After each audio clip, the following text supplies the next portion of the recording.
Hello friends, அஸ்ஸலாமு அலைக்கும். இன்றைக்கி 5 கிலோ அரிசி மாவு நம்ம வீட்டிலையே ரெடி பண்ணி அரைச்சி அதில் நம்ம குழந்தைங்களுக்கு டிஃபன் செய்ய போகிறோம். இப்போ நான் அரிசியை நல்லா கழுவிட்டு அந்த தண்ணியை வேஸ்ட்டு பண்ணாமல் செடிங்களுக்கெலாம் ஊற்றிட்டேன். இப்போது கழுவின அரிசியை நல்லா காட்டன் பெட்ஷீட்டில் இல்லை நல்லா காய வச்சுக்கணும். ஈவினிங் இதை எடுத்தால் போதும். பாருங்கள், நல்லா காஞ்சிருச்சு. ஆனால் இதோட விட மாவு மிஷினில் கொடுக்கறதுக்கு முன்னாடி நல்லா வறுத்துக்கணும் இந்த அரிசியை. அப்போ நல்ல வாசனையாகவும் இருக்கும்.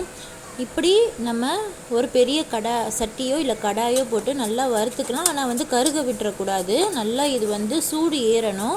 நல்லா கைவிடாமல் கிளறிட்டு இதை மாவு மிஷினில் அரைச்சிட்டு வந்துடலாம். பாருங்கள், ரெடி ஆயிடுச்சு. இதுக்கப்புறம் நம்ம இடியாப்பம், புட்டு, கொழுக்கட்டை, முறுக்கு இந்த மாதிரி டிஃபன் ஐட்டமில் இதிலே செஞ்சிடலாம்.